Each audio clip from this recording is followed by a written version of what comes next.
qualifications don't really help me much in ultra. Got a PhD from the School of Hard Knocks, and with that sterling introduction, let's crack into it. Aidstation number 29. Yeah, we're recording. You were looking away when it was counting down, Andrew. Okay, lovely. I'm Matt Raymond, and I'm joined by... Ali Pottinger. And Andrew McDowell, as it turns out. What's up, buddies? How are we all doing? School holidays. It's the first day of guilt. That's what it is. The first day of guilt. Why? Because I'm working, my wife's working, and my 3 children are at home. Yeah. Dude, you need to put that weight down. Do you know what? You need to put that weight down. mean, yeah, but I can't. It's I feel like I should be taking time off and taking them to You places. spend so much time. You're always taking them to places. Like every time we chat, it's like, You're like, I'm off to I've cricket got practice. I'm lacrosse. off here. Yeah. Like Chess you're championship. basically a taxi for Absolutely. children that play sports. Those are like necessity things. It would be quite nice to be like, right, we're going camping for 2 days, whether you like it or not. Although I want them to like me. I was going to say, they're probably happier with you working than they would be 2 days of camping. Especially they're pretty much all teenagers now. Love school holidays. Always have. I loved it when I was doing shift work because I got to hang out with them more. And I love now that they are teenagers. One's not a teenager, one's in his 20s. But because we just walked out, Rebecca and I just walked out of the house this morning. We didn't even look behind us. We just left. It's so nice. There's so much less stress. I love it. And I love hanging out with them. So, yeah. But, well, maybe one day I'll learn to let go. Well, I think, though, we're far less like, we never encourage our kids to do anything. Like they didn't go to, I mean, they do stuff now. Like they've found it on their own. But maybe it's because I was a shift worker. There was no Saturday morning rugby or Saturday because I was always at work. So, yeah. I refereed my first football game of the year yesterday morning, and I didn't get yelled at by any parents, so I'm going to call that one a win. That's a massive win. Yeah. I mean, I umpire cricket. It's Mount Eden, though. It's not like it's all fata, right? It's a little bit out of Mount Eden, this one, but yes. But it's a lot more stressful than umpiring cricket, that's for sure. Refereeing football. Ooh. There's some passion out there. Absolutely, even there at the is. under-12s.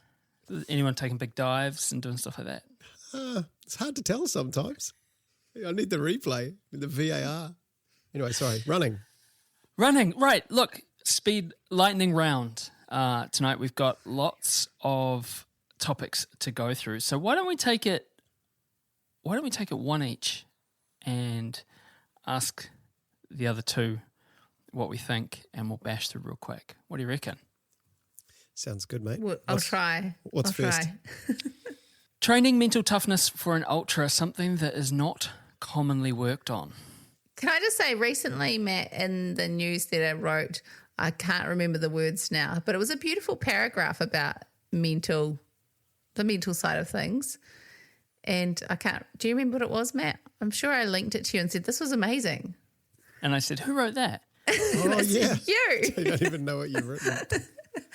And I said, so as a coach, right, like sometimes you think, actually, this mental toughness is the thing that I think this athlete is missing. And it's a hard one to try and train.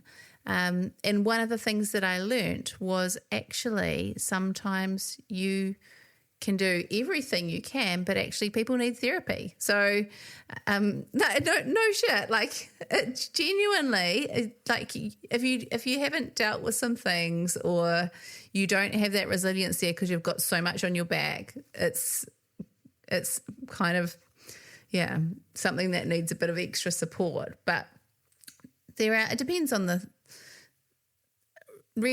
thing that you do in training is do the hard stuff, do the stuff that's going to prepare you for what you're going through. So if it's 100-miler, go for a run through the night, like learn what it's like to be out from 12 a.m. till 5 a.m. Or if it's a half marathon, balls out, then do the hard sessions, the speed work that beats you up and go, oh, okay, yeah, I'm conditioned to running through the fire. What do you think? I agree with all of that. especially the practical side of it, where if you're going to be doing this particular race, don't, like the harder the race or the longer the race, that sort of carry on, you need to be pushing yourself in different ways. I feel like every time you go for a run, like, so I'm not really explaining myself well. I'll tell you what, I'll throw my neighbour under the bus here.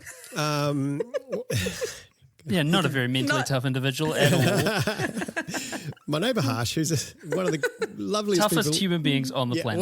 One of the loveliest people you'll ever meet in your life. But he's probably a good example of someone who he would acknowledge mental toughness is more of a challenge to him than the physical aspect of it. And whenever I'm out running with him, I'll always make sure that instead of going the easy way, we'll go the hard way, or I'll suggest, okay, instead of stopping here, we're going to do this extra little bit, but I won't suggest it until we're there. In other words, when you just think that it's like, when you think a finish line is around the corner, but actually it's 3 kilometers further away, and you've got that bit wrong. How is your is that where you suddenly shut down and you go, oh, I thought I was done? We had that chat about people getting to the 21K mark on their watch in a trail half marathon, and it turns out it's 23K, and they find that they find it so annoying. But a lot of that is because they didn't have the mental toughness to deal with the adversity of what was suddenly presented to them in the middle of the race when they're tired. So I keep saying to Harsh, I sort of say, look, when you're, say, running up Mount Eden, yes, it's only Mount Eden, and yes, the run's only maybe 7 or 8K long, but don't take the road, take the trail. Distance is the same, but it's a little bit harder. It's a little bit steeper. It's just a bit more of a challenge. And if the weather's really bad, that's a really good time to go out. Don't wait till it's a nice day. Little things all the way along in your training mean that when you do get to race day or whatever event you're doing, you are much more mentally prepared for the randomness of an event. I mean, an event very rarely goes to plan, or it very rarely goes as you imagine it's going to go. So the more adverse things that you've thrown at yourself in training, the better you'll be prepared on race day. I have a counterpoint. So what I said was, we all have a limit, and what that limit is change from time to time depending on what else we have going on. I also said, by the way, that Haruki Murakami book about running sucks, and it does. I didn't like it either. Sorry. So here's a counterpoint, and sorry, Harsh, if you're listening, love you, bro. This dude... So here's the counterpoint in terms of mental toughness. This dude was like a consultant oncologist by the time he was in his late 20s. He's something fancy, yep. No, so that's what he did first. So this guy's a straight arrow, straight through med school, straight through all his training, straight into a registrar program, straight into an advanced program. So type A, it's not funny. Highly driven. I think that what you're seeing with that man is he's Bruce Banner, right? At the moment. He is Bruce Banner, and he has the incredible Hulk inside him of type A-ness. And I think that what he's learned, and if you'd listen to him talk when he's running, he's been there, right? He's been to that kind of super hyper-driven, if all else, death or glory kind of stuff. I think with old mate, and this is, just a counterpoint, I think that there's that other thing to it, like, I don't think he needs to. You know what I mean? It's fun. It should be fun. And I think that he has that Hulk inside him, and if he let that Hulk out, like, he'd just be a running guy, and that would be it. So that's also something about that. A little counterpoint. Sorry to make this into the Harsh show, but that's no. I think it's a great thing. I think it's a great thing, because how many kind of amateur runners do you see? Absolutely, like you said, Ali. You need therapy, and believe you me, I've devoted my life to working with people who need therapy, and. Yeah, I think how many kind of enthusiastically amateur runners do we see absolutely torpedo their relationships because they chuck so much into running? We're not talking about Harsh anymore, by the way. No, we're not talking about Harsh anymore. We're not. This is not. Love you, Harsh. Love you, Emmy. But yeah, it's interesting, eh? I think about it like in terms of my own work. I mean, you guys got that text message from me this morning. How my day started. Yeah. In terms of like, hey, I didn't expect that curveball to be in my life. That wasn't stressful at all. And sometimes I wonder, with running, I think about like, it should. I'm sort of like that too. Like it should actually be fun, because if the rest of your life feels like an ultramarathon. Yeah, and that's like, I remember you saying, Matt, when you DNF'd. Was it the marathon of 50K and whatever Yeah. year it was. And when Matt told me the story about what had gone on in his That week. work life and the week beforehand, I was like, what the hell? Like, why did you even start that race? You had this huge amount of stress going on.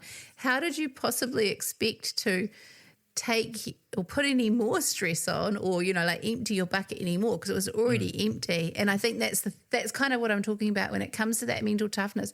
If you've got that massive spend going on elsewhere, that's when it's something that's actually, it's not that trainable. I don't think. Like, I think you've got to manage whatever that is. And if it's an insane, like I've learned that too, like when it comes to races, like I had a terrible race once and I just had this huge work stress kind of like the week before, and I was like, well, why did I do that to myself? And so I now know, like, actually plan something that means a lot to me away from these big work stresses. Okay. You don't buy it at all. Andrew's like, you do not buy it. Harden up, Peach. Yeah, I mean, I personally It's think okay not to buy it. I think most people don't train hard enough, both physically and mentally. Yep. Yeah, and they expect things much better than the effort they've put in. That's might sound like a personal attack on people, but I know that there's so many sessions I don't look forward to. But boy, I feel good afterwards that I've done them. Yeah. And a lot of those require mental toughness. I mean, I know how to do them, and I've done them before, and you just have to go, nah, mate, put your big boy pants on and get out there and bloody do it. And sometimes even like in the middle of doing it, you're like, oh God, I hate this. Yeah. And then you go afterwards, you go, yes, I've done it. I've done that hard session, or I've done whatever it was, a long training run. I think it builds character. And a lot of that character can be used in the race. Well, I mean, skill comes from practice and repetition, right? Skill comes from practice. But also, like, there's the side of it, like one of the ladies I coach, I think it was last week, she was like, Ellie, the forecast in Wellington looks atrocious. And she's about 5 weeks out from her big race. She's like, do I have to run outside? And I was like, hell yes, you do. Yeah, you're going outside. Like, get out in that rain and go for a run. I'm sorry. It's the best way to feel alive. Yeah. And that's funny, isn't it? Everything's different. Like different stuff scares different people. Like I remember once going out to do like an interval workout and just feeling physically like I remember like as I was warming up, I felt scared. Like I just felt nervous about it. I didn't want to do it. Do you want to go for a run in a thunderstorm? Yeah, I do. I'm with you, Matt. That doesn't bother me because we've got jackets and aren't jackets cool? And if we're lucky, we could go into the darkness and we've got headlamps that we can put on, and then that's just incredible. But yeah. Okay, Anyway, so I highly recommend, if you are training and you have the option to make it a little bit more difficult just for a few minutes, give it a go. It might help you in the long run. our next question. Why training at 5 a.m. for a race that goes through the hottest part of the day might not be a good idea? Are you throwing anyone under the bus there, Andrew? I'm Yeah, throwing he's going about Harsh myself. again. No, hell no. Harsh doesn't get up at 5 a.m. No, I'm throwing myself under the bus there because for so many years I was like the 4:30, 5 a.m. guy, you know, some 6 to 7 days a week. Often it was because that was just, I mean, the rest of the day was a complete write-off. Yep. So that was the only time to do it. Problem is, it's nice and cool at 4:30, 5 o'clock in the morning. Even in summer, it's not too bad. And you just get used to that, and you're never really pushing the body in any form of, in this particular example, heat training. So I would go to races, and invariably, most races are in summer. If it's a long race, you definitely be running in the middle of a hot afternoon. And I couldn't cope at all. In fact, I dreaded it. You know, I'd wake up, see sunshine and just be like, oh God, it's one of those days. And so you're suddenly in a negative headspace before you've even started. Add that to the fact that I had absolutely no heat acclimatization and I just loved running in the cold. It really didn't work out well. So many of these races, I would just fall apart in the heat. So I decided, okay, let's hit middle of a sunny afternoon, middle of summer, 2 o'clock till 4 o'clock in full sun, go, run hard. And get used to it and learn to like it. Stop stop deciding you hated it before you've even started. And it's made a huge difference. So many races lately have been really, really hot. And I feel like a combination of being better acclimatized, but also mentally more accepting of it have made huge differences.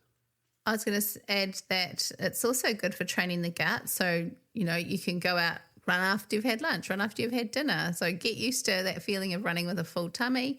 Another one is kind of your circadian rhythms, or understanding your gear, like running from, afternoon into dusk, or that sort of changing light can be quite good. So it gives you a good understanding of what you do with your gear, where you keep it, how you access it, just adapting to those kind of conditions as well.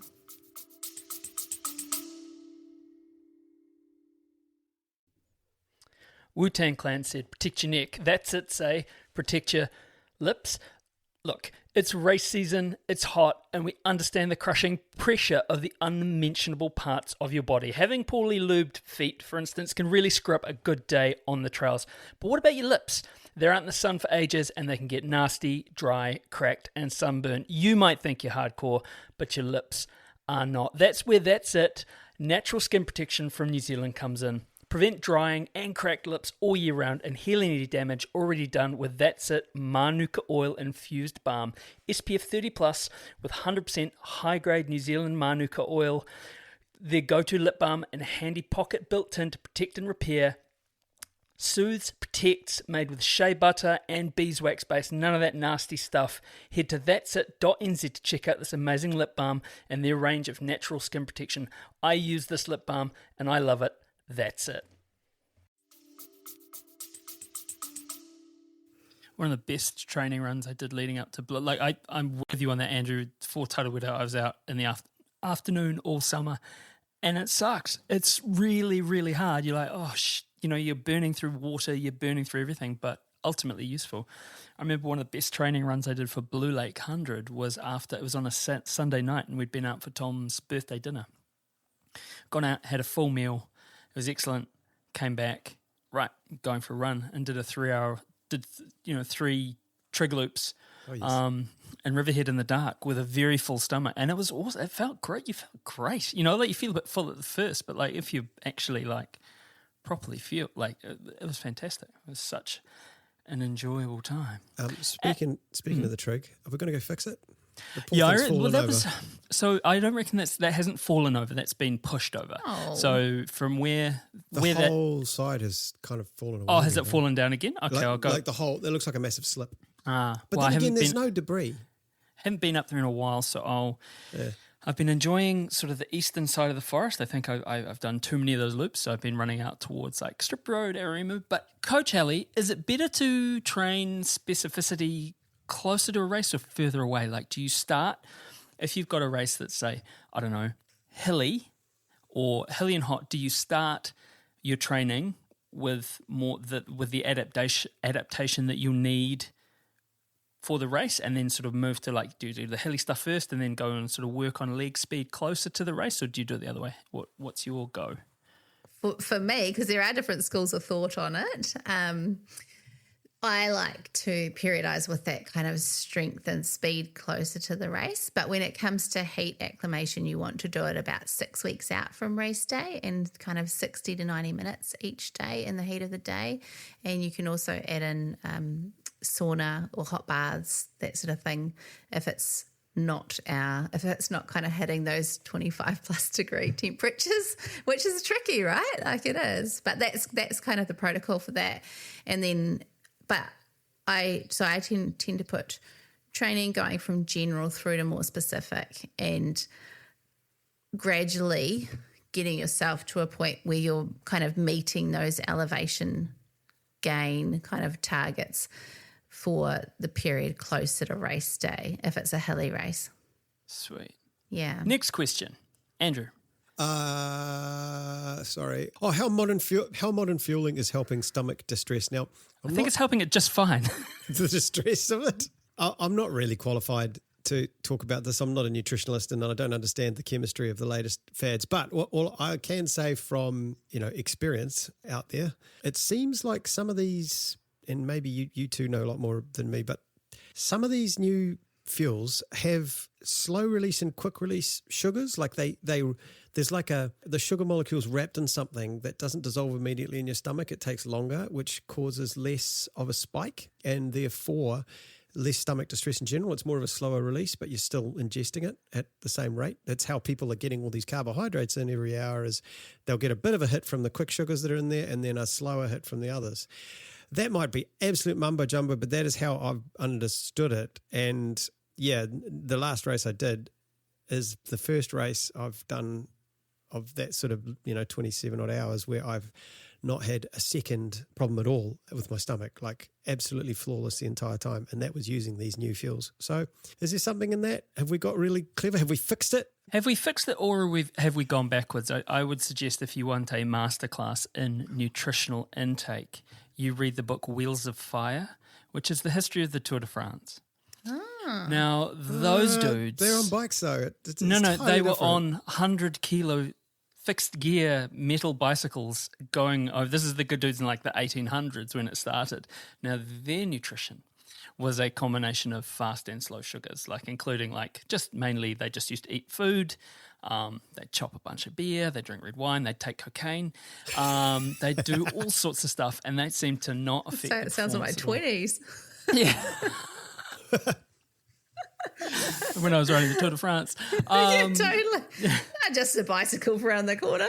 But do you know, I think there are fads, and certainly that thing of 120 grams of carbs. So 1 gram of carbs is about 4 calories. Yes, that's 450 calories an hour. So that's about double the what people were saying, like when, Tailwind also came out and they say the gut can process about 250 calories an hour.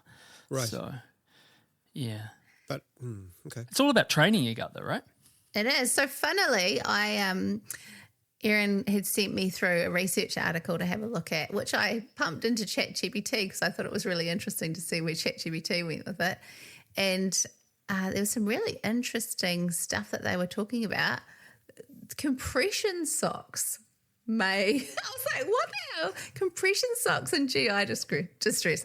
So there's some, they're kind of going all over the show. And I think, I guess modern fueling, I think there's a lot more information out there now, but there's also the flip side of it is that you've got all these people that are totally unqualified out there giving nutrition advice. New runners are going, what? What are you talking about? Us all included. You see all these running Facebook groups and someone's like, can you help me with nutrition? And you just see a whole bunch of like absolutely chaotic answers. Some are great, some are not so great. And so I think it's interesting because we've got this, kind of real mixture going on, right, of really great information that's coming out, but also just Joe Blog stuff. My thing is I always need to eat more than I think I should. And that's been something that, I think about, and the more I kind of unpick Tarawera, I'm like, man, I probably should have had that packet of noodles at Outlet. That would have been great. But I didn't think I needed it at the time. And Auntie was right. She said, do you want a noodles? I said, no, thank you, Auntie. What I should have said is, ka pai, Auntie, I'll have that noodles. It couldn't have hurt. Probably not. Get rid of the liquid in it, though, so that you're not having more liquid than you are normally having. Yeah. But as far as just getting it in the stomach, What's the most common misconception you hear about nutrition, Ellie? I don't know. There's a lot. I'm trying to think. Oh, it's probably the sodium thing, that you need to take salt tablets, stuff like that. I think that's a pretty common one. Or another one is probably people kind of just, under fueling. Like that's kind of a pretty common one. Or getting behind on fueling. And then you try and catch up, and that's a tricky thing too, because then you end up throwing up and hallucinating over a hill down to Lake Rotawiti. And I guess too, the other thing is like kind of relying on one type of fuel, and actually you should be trying lots of different things, and I always different say carb types. Have 4 levels. Have your main fuel, a second fuel, but also 2 backups, so that you've got you just got some fail safes. Yeah, I would say have lots of levers to pull. Don't just rely on one thing. That's good. Have a range. Interesting about the catch up. When you try to play catch up when you realise you haven't eaten enough or drunk enough. Yeah. Again, not qualified, but I'll have an attempt at explaining things. Your internal organs, they get tired just like the rest of you, especially if you're running, a 24-hour race, which is the example that I'm thinking of, where I thought that I hadn't drunk enough, so I started upping my intake. I got to a point where I was still drinking what I thought was the same amount every hour and started feeling really sick. And 13 hours in, massive spew, right?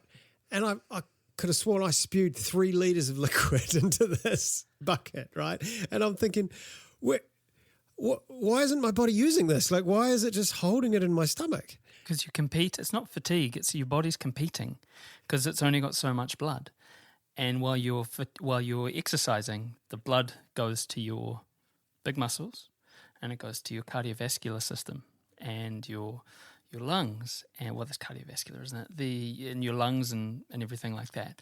And so your gut shuts down. So your absorption rate shuts down, everything shuts down. It's such a fine line.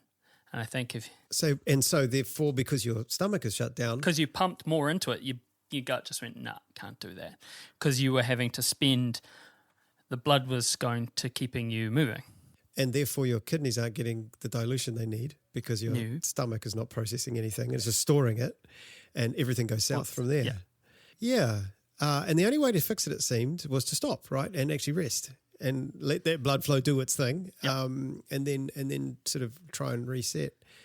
But it's a tricky balance, trying to get that right. Such a tricky balance. Speaking of tricky things and buckets, why do I always get the wacky ones, man? That didn't even work out. Like, I didn't even save this one. This one's a hot button one. It's man. When Eugene left, they're like, well, Eugene, you were the method and Matt, you were the madness. And I'd like to say that that's evened out somewhat. But like, is an Aidstation bucket to shit in enough for an expensive 300-mile run in Arizona? Can you explain this to me? I feel like there's more to this question because I don't know this. It's quite loaded. Yeah. It's a really loaded question, and there is no safe ground here. You're going to offend people no matter what you say, which is why I'm going to give it a go, because it's going to be fun, right? And look, I'm a long way from Arizona watching this from afar, trying to understand what on earth is going on. I understand that, so this is like a 308-mile race, which is, I guess that's about 500-kilometre non-stop race called what is it called? The Arizona Monster thing, something or other. Anyway, whatever it's called.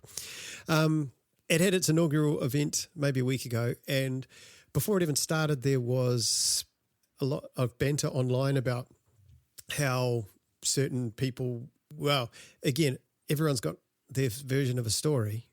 Someone was put out by not getting paid for doing some videography for the finish line or something, and so they posted the entire thing, and that was a bit weird. And then someone posted on Reddit about how they volunteered at one of the aid stations, and they were absolutely broken from it. Like, never again. No one really turned up to help, and then it was just the interesting story of all we had for the athletes was a bucket to shit in, and you think that can't be the full story. Like, that doesn't sound right, you know. Is it like one of those porta toilets or something? Yeah, it's more than a bucket. You know, it's like I don't know if it's I think it must have like a little pop-up tent, and then a seated thing, and it is still kind of a bucket, but you're supposed to tie off the bag, and then it's got a bag, and it's like not a quite long drop, like a fancy. No, long I think drop. it's like it is a more of a bucket. commode. Yeah. Okay. Yeah. But it has a bag, and when you go, you then tie it off, and then the next person has a clean plastic bit to do their business in. Oh, okay. See, that sounded a whole lot better than that made it out. Like, and maybe like I have been in a profession, and I haven't done it for a long time, where I've had to clean up other adults' waste, right? And certainly having 3 children, you know, there was about 9 years where, you know, you're wiping bums and doing stuff like that. That sounds fine, dude. Like, individual bags. Yeah, I like think one the big moral, bag or bucket. The moral of the story is that there's always nuance to a story, or there's always the devil is in the detail. For me, thinking about it, right, if it's a remote aid station and that's their option, it sounds like they're making a pretty good offering. Like, No pun intended. what are you going to do? Helicopter a Portaloo in? And then which is crazy. or right? Yeah. or it's just say dig it and bury it, like, which is what you do off the trail. But do you want a whole heap of people doing that near an aid station? Like, I think if you're like a bit of a princess and you're like, I really want to do a number 2 and I'm getting closer to the aid station, I'll be able to sit on that. That's better than burying your bum maybe in a bush or maybe in the open. So I don't know. For me, I'd just go, well, that is what it is. It sounds like they're making an attempt to provide something. Speaking of, always make an attempt to bury your leavings. I was at Tarawera, so I was in a train of people. It was on the Tarawera Trail, and there was some utterly punishing chat happening. Now, no disrespect to the chatter. The chatter was trying to manage whatever was going on for them. They were trying to, they were having a good time. The emotions were high. Emotions were high. I'm sorry, I thought you said emotions. Emotions were high. You're trying to balance what's happening. We're in a train of people. And like I'd sped up and I was just trying to run in like grateful silence and enjoy the day because I was having such a good time. Running. And just this chat was, and I was like, I have to stop. I have to get away. So I sped up for a bit and I thought, no, that's actually going to burn me out. And I just stepped off the trail at one point. Like I literally jumped off the trail and there's that kind of all that sphagnum moss. Yeah, good stuff. Yeah. And someone had just took a couple of steps and someone had just done a huge dump onto the pile of sphagnum moss and then left their packet of baby wipes next to it. And it was like, I was just like, that's atrocious. So disappointed. Okay, so should we actually educate right now? Should we go into some bush Ellie. etiquette? Because we've actually, like Matt, at UTA, when we've done course clearing before, people have crapped on the corner of an intersection, left their tissues there, and we have to clean it up because it risks the race. So, If you're at another event in Riverhead Forest and someone craps at an intersection and leaves it, and then your Australian working Kelpie dog takes a... Have you seen that footage of the dudes jumping off? Oh, no. Jumping off like pickup bed trucks onto tables at like Buffalo Bill's tailgates. They do it onto the table like that and they burn like that. This dog went like into that turd like a fucking rocket and just scat. It was atrocious. Anyway, got a carry bit on. of sick going. Okay, right. So you need to go. Nature's calling. Take a little, like a Ziploc bag or something, like either if you're using baby wipes that are non-biodegradable, then I would take them away with me in a bag. But I would actually not do that. I'd just take some paper. Use the sphagnum moss. Like how good is nature's? I've used all sorts of leaves or rocks and whatever before, like desperate times, desperate measures. But like dig a trench, ideally probably like 10 to 15 centimetres if you can. You can kind of kick with the back of your heel, something like that, and then do your business.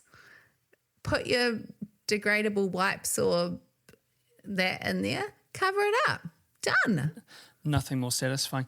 A buff A buff. on your wrist in a pinch. And you can just knot it tighter and ignore it until... If there's a rock nearby, put that on top too. Yeah. Yeah. Big tree stumps and like if there's recently felled forest, there's lots of big logs lying around. That's pretty handy. I feel like this is a chance. I probably shouldn't, but I'm going to share it anyway. Okay. Fantastic. Favourite nature poo story.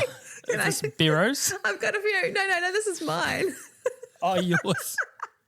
Because we did a lot of jungle poos and wees. We did this awesome backcountry trip where we went hiking through Kakadu, just like off trail, just navigating. So constantly having to go wherever you need to. One morning we were camping and I woke up, felt nature's call. It was this beautiful, glorious, sunny morning in Kakadu Park. Hoofed it up a bank. So I was away, a key point here for education, away from water sources. So try and get like a good distance away. So off I go up this bank away from the water source, do my business. And I'm just like, oh, just glorious. Just feels so good. You know how good it feels, right, when you go. Anyway, there's like, there they have these green ants and my thigh gets covered in green ants, which bites you. So my thigh is now on fire, and I scream. I'm like, ah! And I'm like whacking them, and there's like spin effects all around, so you can kind of get your butt spiked too, so you don't want to jiggle too much. Anyway, Kerry freaks out because he thinks I've been bitten by a snake, and he's like, Ellie! I'm like, I'm covered in green ants. Yeah, so that was my greatest poo ever. Maybe we could bring that segment in to Greatest poo ever. I'd like to share or relitigate the Ben Berryman episode with his friend who they were out. I don't know whether he's mayor of the Blue Mountains, and they're running around, and he was with his friend, and just friend could not wait any longer. Dashed Nature off behind a called. tree. The donkey was booting down the stable door, and dropped his split shorts, did his business, stood up, and the second that he stood up, a dog walker came around the corner, and the dog was straight on in there, and she went, "Oh, I'm so sorry." Bag on the hand, scooped down, picked it up, bagged it up. And the guy apparently he couldn't say, "What do you say?" "No, actually, that's mine." Apparently he's like the loveliest, like unassuming guy. And just said nothing for the rest of the run. Just like mortified. couldn't speak. It would make a good skit. It should be on It would. Yeah, it would. It would. a comedy show. Yeah. Right, so next feel question. free if you want to send us your greatest poo ever stories. They will though, and I don't. So you've got Matt's email address, right? Yeah. Andrew McDowell just slide into his Facebook DMs. Yeah. No, they bloody will, man. That's MCDOWALL. Especially those Dunedin punishers. Oh, man. Next question. All right, sorry, that really went from that bucket thing. I hope you've all learned something valuable. Best races, cleaning it all up. Best races for newbies getting into trail running. I have to say, Tarawera is like, I think that's, it's very, like, or Taupo Ultra actually too. Like, I think when it comes to entry races, it's really good to experience kind of that relatively uncomplicated runnable terrain. And those are two that are good for short distances, generally between aid stations, and lots of people out there doing it, so you don't feel alone. So those are my couple of picks. I'm trying to think what else. What about you, Andrew? Well, I'm just trying to think. So my first ever trail race was the Big O, which was around Lake Okataina, right?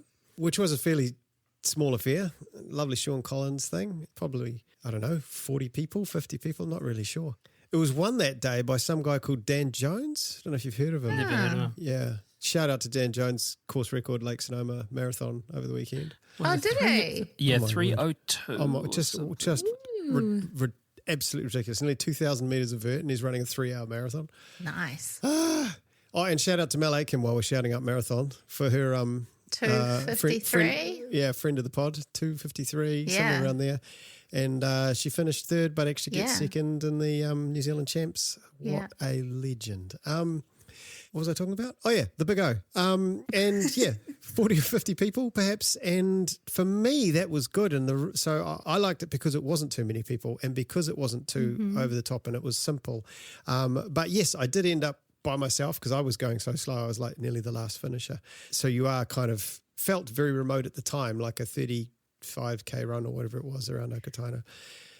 Did it just, I feel like this is my friend's first accidental ultra, and it ended up being like 50 Ks or something because of like a wrong, some marking or something. I don't know. Just keep the lake on your left, really. But however, it was meant to be 30 something. She was like, but that was my first ultra. It was so cool though, because when you got to the private land, you had to sort of crawl through. Like it was like he'd cut like a circular hole in amongst the trees and the bushes. It was really cool, but we're not allowed to go there anymore, which is sad.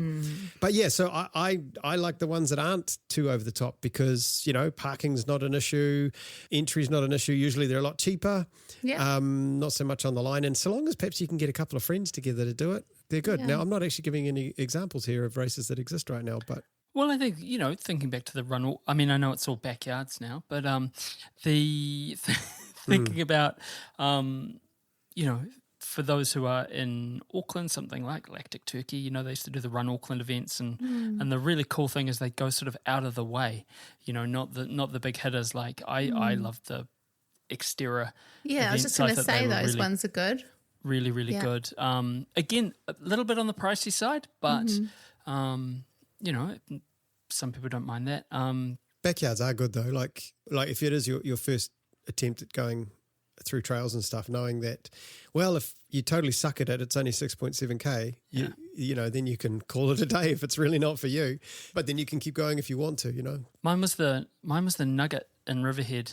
It was a total sport one. They don't do it anymore. It used to be like a duathlon. Was it the Nugget? There's something else called the Nugget. Yeah, I was going to say the Nugget. So there's a Nugget in Waihe. That's right. Yeah. It was something nugget adjacent. I can't remember.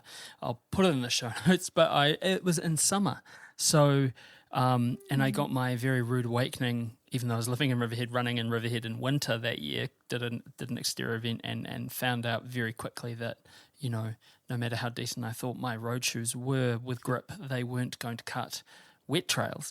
But running that, I remember having so much fun doing that. It was so. It's like, I can't believe we get to do this. And that was pretty cool. There's some good ones popping up around your way, Hayley. Yeah, I know one that's super popular here is We Run the Forest. So that's got just a really inclusive kind of vibe that's just based about fun. So I think they might have like DJ and, just like really... It's more about the experience, I think, than the actual running, So I think that's seems to be really popular with newer runners. All right. Shall we hit the last question? Yeah, because we've gone on for ages. So much for a speed run, but that's okay.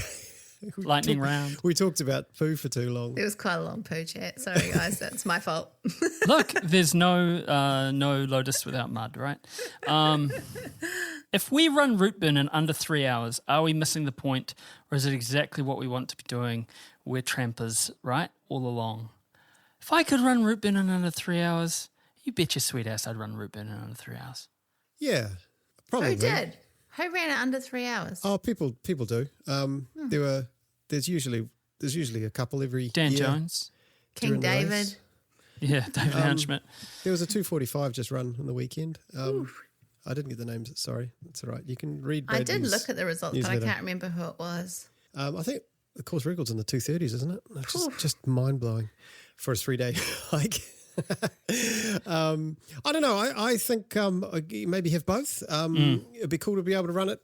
I don't think I could quite do 3 hours, but under 4 hours would be nice, and come back another time with family and take all the sweet time in the world and actually enjoy it. I do sometimes feel like, when you're flying through the forests and that sort of thing, I do sometimes sort of think, am I doing this wrong? Should I be walking or just, stopping to smell the local roses or whatever? This isn't really marrying up with your make everything harder talk at the start of the podcast. Yeah. We'll do both, right? Run it and then walk it. That would be quite good mental toughness training. Probably also not having to pay for a car shuffle. That could be good. You save some money. Yes, I would like to do several out and backs. I'd like to do a route burn out and back, and then do a what's the timber trail? I'd like to do that one cool. out and back. So that's like 106. That's about a mile. 100 mile. Yeah. Yeah. Just so that you don't, you like you say, no car issues or anything difficult like that. There is water issues, but apart from that, it would be a good mission. Put a pin in it. Put a pin in it. So what do we agree? We can have both. Why can't we have nice things? We Why can. Why not both? Yeah. But it's fun to. It's fun to. I guess that's the thing. It loops back to circling back to what we were talking about at the top. It's really fun, regardless of your ability, to sometimes have a blat and run as fast as you can to your abilities. And that means if you're traveling and doing a 2:45 route burn, or you're doing an 8 hour route burn and you're running as fast as you think that you can, that's cool as hell. Like, that's cool as hell. And sometimes it's really cool to have a walk, have a run, like you said, smell the local. I was trying to think of a local flower, the name of a local flower. The beauty is actually just that you get to experience the trail itself and you choose the speed of it. Yeah. And running fast, no matter your ability, is cool as hell as well. It feels fun, right? Yeah. I've never done the Milford track or anything, but Oh, Milford's beautiful. is it weird to go running at full speed and going past all the tourists and everything? Does We anyone ran care? it. So we did 3 of the Great Walks in 5 days. We did Rakiura and then Milford and then Rootburn. And Milford is interesting because you're going the opposite direction. So because of the ferry drops, you have to run in the opposite direction to kind of make the timings for getting the ferry back in. And people thought it was awesome. They're like, whoa, you're doing it in a day. Like, you're amazing. No, but the only person that didn't like it was the dock ranger. And what are they saying? They weren't happy with us. Don't I can't remember what they were saying. You wrecked the boardwalks. Yeah, I can't remember. But they didn't like it that we were doing it. But there's no rule against it, is there? No. I don't think so. Yeah. And if you don't have to go in that direction, right? Because I'd like to do an out and back on Milford, Oh, yeah. including Door Pass, which would be like a pretty big mission. I think it's all water ferry based. Talk to Eugene about it. He did it with Tom Magusa, the legend. So anyway, Come back to that. that's our lightning round. A little bit into the weeds. Dirt Church Radio Aidstation podcast is brought to you by me, Matt Raymond. Me, Ali Pottinger, There you go. and I always put Ellie in front and Why? Andrew McDowell. I don't know. It feels balanced. the rose between the thorns. That's beautiful. I don't Exactly. feel like that today after my poo story. The Look, stay thorn tuned. between the roses. The Storm between the roses. most filthy conversations I ever have out trail running is with females. Oh, absolutely. Without a doubt. Absolutely. Savages, stay tuned for the regular Dirt Church Radio podcast over the upcoming weeks, and we've got some super cool guests in the bag and ready to share Matewa.